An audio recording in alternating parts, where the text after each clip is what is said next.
इसको मैं तानाशाही समझूं, मैं इसको इमरजेंसी समझूं, मैं इस बात को ये समझूं कि ऐसा दबाव बनाना चाहते हैं, डराना चाहते हैं, धमकाना चाहते हैं कि दूसरे के धर्मों में शामिल ना हो। नेताजी मुझे पहली बार लेकर के आए थे, उस दिन से आज तक लगातार आ रहा हूं, लेकिन ऐसी बैरिकेडिंग कभी नहीं देखी। बैरिकेडिंग इसलिए की जा रही थी कि लोग त्योहार न मना पाएं और जो अपनी धर्म की मान्यताएं हैं, धर्म की जो परंपराएं हैं, वो भी न मान पाएं।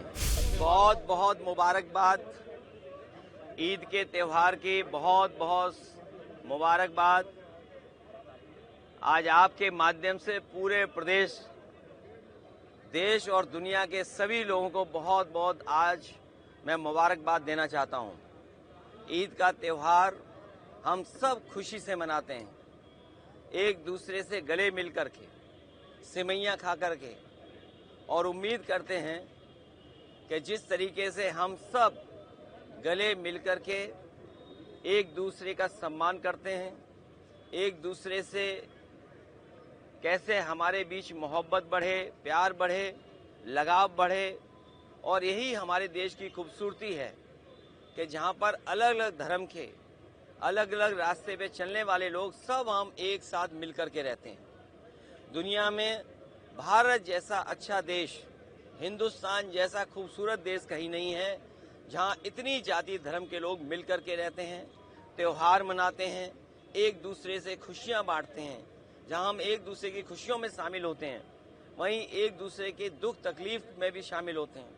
हम एक दूसरे की परेशानियों में एक दूसरे की मदद करते हैं। यही समाज हमारा इसी तरीके से बना रहे, और जब हम सब मिलकर के रहेंगे तो हमारा देश और तरक्की और खुशहाली के रास्ते पर जाएगा। भाजपा के मंत्री आपके नमाज को बैन किया गया था, क्या कहेंगे सर? लगाए गए हैं, ये एक अनडिक्लेयर्ड इमरजेंसी है। मेरे पत्रकार साथियों, हालांकि आपको पता होगा, और इसमें से मैं देख रहा हूं कि बहुत सारे सीनियर लोग भी हैं और बहुत वर्षों से आ रहे हैं यहां पर, और यहीं पर कवर करने आते हैं, कवरेज करने आते हैं। आप इसी जगह पर मिलते हैं। कभी इतनी बैरिकेडिंग नहीं होती होगी। जब मैं आज आ रहा था तो जानबूझ करके पुलिस ने मुझे रोका। मैंने जानना चाहा कि भाई क्यों नहीं जाने दे रहे हो। पूरी बैरिकेडिंग लगा करके मुझे आधे घंटे जब बात की तब जाने दिया, बड़ी मुश्किल से, और एक गाड़ी जाने दी। और जब जानना चाहा मैंने कि आखिरकार क्यों ऐसा किया जा रहा है, तो किसी अधिकारी के पास जवाब नहीं था। आखिरकार इसको मैं क्या मानूं, क्या समझूं? इसको मैं तानाशाही समझूं, मैं इसको इमरजेंसी समझूं, मैं इस बात को ये समझूं कि ऐसा दबाव बनाना चाहते हैं, डराना चाहते हैं, धमकाना चाहते हैं कि दूसरे के धर्मों में शामिल ना हो, दूसरों के कार्यक्रम में शामिल ना हो। कम से कम मुझे ये बताओ, मैं जाने कितने वर्षों से यहाँ आ रहा हूँ। मुझे याद है नेताजी मुझे पहली बार लेकर के आए थे, उस दिन से आज तक लगातार आ रहा हूं, लेकिन ऐसी बैरिकेडिंग कभी नहीं देखी। और बैरिकेडिंग इसलिए की जा रही थी कि लोग त्योहार न मना पाएं और जो अपनी धर्म की मान्यताएं हैं, धर्म की जो परंपराएं हैं, वो भी न मान पाएं। तो सबसे बड़ा खतरा लोकतंत्र को है, संविधान को है। ये सरकार बड़ी जिम्मेदारी के साथ मैं कह सकता हूं, या मुझे नहीं कहना चाहिए, लेकिन फिर भी मैं कह रहा हूं कि ये देश भारतीय जनता पार्टी संविधान से नहीं चला रही है। भाजपा के मंत्री लागू होने जा रहा है सर देश भर में। जब मुबारकबाद दे रहे थे तो लोगों ने उनको वापस जाओ के नारे लगाए हैं, विरोध किया। लेकिन मैं इसमें कुछ नहीं कह सकता हूं। मैं यही कह सकता हूं कि हमारा देश बहुत बड़ा देश है, और यहाँ पर सदियों से हम मिलकर के रहते आए हैं। हमारी मिली जुली संस्कृति यही है कि कब किसके एक दूसरे के खाने से हम मिल गए, एक दूसरे के कपड़े पहनावे से हम मिल गए। हमारी बोली भाषा, हमारा व्यवहार, बहुत सारी चीजें हमारी एक दूसरे से मिली हुई हैं, एक दूसरे से हमने सीखा है सदियों से। इसीलिए मिली जुली संस्कृति के साथ ये देश आगे बढ़े, तरक्की करे, यही सबकी कामना है, और हम सब यही चाहते हैं। लागू होने जा रहा है और काली पट्टी बांधकर विरोध लगातार किया जा रहा है। भाजपा ने आपके खिलाफ कुछ पोस्टर्स लगाए हैं, आपका जो गौशाला वाला स्टेट मैं तो भाजपा से कहूंगा, अगर गाय के सवाल पर हमसे बेहतर कौन जानता होगा। भाजपा वालों को मैं इतना कहना चाहता हूं, जो पोस्टर लगा रहे हैं, जो चैनल में डिबेट कर रहे हैं, और बड़े बड़े एंकर, ये जो बड़े बड़े राष्ट्रीय चैनल हैं जिनके एंकर बड़े बड़े बहस कर रहे हैं गाय पर, मैं सबसे कहूंगा कि गाय संरक्षण के लिए काम करें। जितनी भी हमारी एंकर महिलाएं हैं, एंकर पुरुष हैं, और जो कंपनियां इन्वेस्ट कर रही हैं इन चैनलों में, मैं उन कंपनियों के मालिक से भी बड़े हाथ जोड़ के निवेदन करूंगा कि वो लोग भी गाय के संरक्षण पे, गाय को के संवर्धन पर, गाय के और हमारी कैसे पले बढ़ें उसके लिए काम करें। और जो बात मैंने कही वो इसलिए कही थी मैंने, क्योंकि भारतीय जनता पार्टी के लोग न गिनती बताएंगे कि गाय और सांड कितनी हैं उनके यहां, न गिनती बताएंगे, न मरने वालों की गिनती बताएंगे, और बजट आखिर कहां खर्च हो रहा है ये भी नहीं बताएंगे।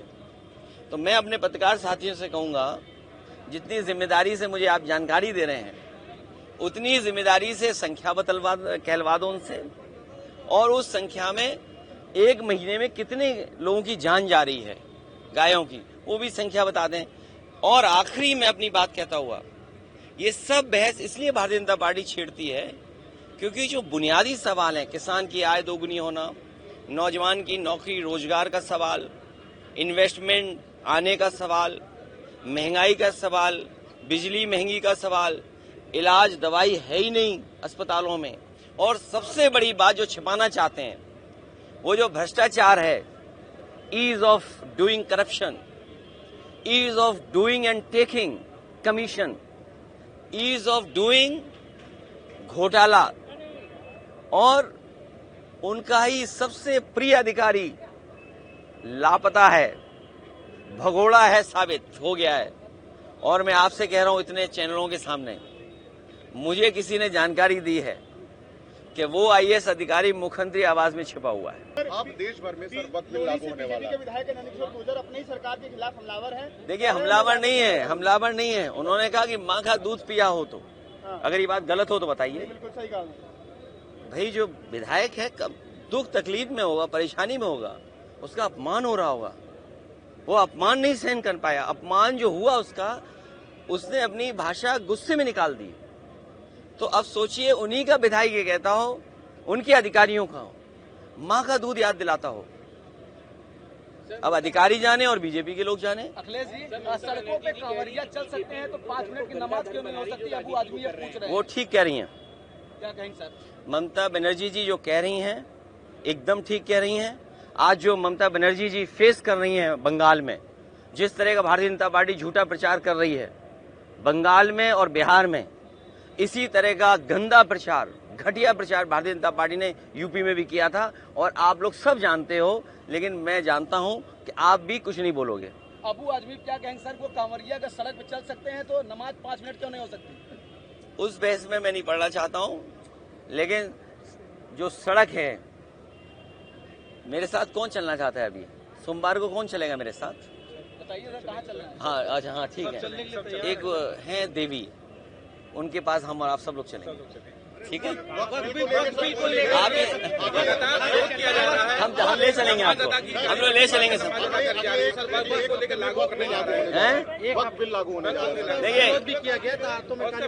ये मैं आपको बताऊं, आप कहाँ के हो? नहीं, न्यूज नहीं, यूपी के हो ना। अगर ये प्लॉट लेना चाहेंगे उत्तराखंड में तो इन्हें 250 मीटर का भी प्लॉट नहीं ले सकते। सोचिए, आप ही के प्रदेश से निकला हुआ बना हुआ प्रदेश, और अगर आप जाना चाहें तो आप वहां 250 मीटर का भी प्लॉट नहीं ले सकते। बताइए, आप आपका पड़ोसी प्रदेश, सोचिए ना क्यों। और हमने मुख्यमंत्री बनाया हुआ है उन्हें, तो मैं चाहता हूं ये मुख्यमंत्री भी उत्तराखंड चले जाएंगे।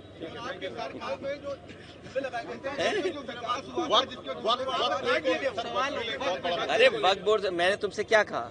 बीजेपी ने पहले एंग्लो इंडियन का वो लिया वापस आरक्षण, जो एंग्लो इंडियन का रिजर्वेशन था वो छीन लिया। जीएसटी से कहा कि हमारे जो व्यापारी हैं उनको सुविधा मिलेगी, उनको मदद मिलेगी। जीएसटी ने महंगाई बढ़ा दी, व्यापार बर्बाद कर दिया, व्यापारी परेशान कर दिए। नोटबंदी ने ये कहा कि भ्रष्टाचार खत्म हो जाएगा। आप बताइए कितने का कमीशन का मामला चला यहाँ पर? ये बंटवारे का झगड़ा है, कमीशन का झगड़ा नहीं था। जब बंटवारा का ठीक होता तो कोई किसी के खिलाफ एफआईआर नहीं होती। ये बंटवारे की वजह से हुआ है। तो आज तक बीजेपी ने जो फैसले लिए हैं उससे पॉलिटिकल लाभ लेने के लिए लिए उन्होंने। जो मोटी बात ये है, जो फैसले, जो कानून, जो संविधान में परिवर्तन भारतीय जनता पार्टी करती है उससे पॉलिटिकल लाभ लेना चाहती है। उससे भारत का विकास, हिंदुस्तान का विकास नहीं होता। और अगर भारत का, हिंदुस्तान का विकास हो रहा होता, चाहे नोटबंदी के फैसले से, चाहे जीएसटी लागू करने के फैसले से, तो आज हमारे 80 करोड़ लोगों को राशन नहीं देना पड़ता। 80 करोड़ लोगों की आय सरकार नहीं बता पा रही। आप वक्फ बोर्ड की बात कर रहे हैं, बीजेपी वालों से पूछिए कि 80 करोड़ लोग जिन्हें आप राशन दे रहे हो उनकी प्रति व्यक्ति आय क्या है? और आपसे बेहतर कौन जानेगा, कोविड के बाद से आपका वेतन नहीं बढ़ा। For exclusive and insightful videos, subscribe to our new channel ABP Live Premium.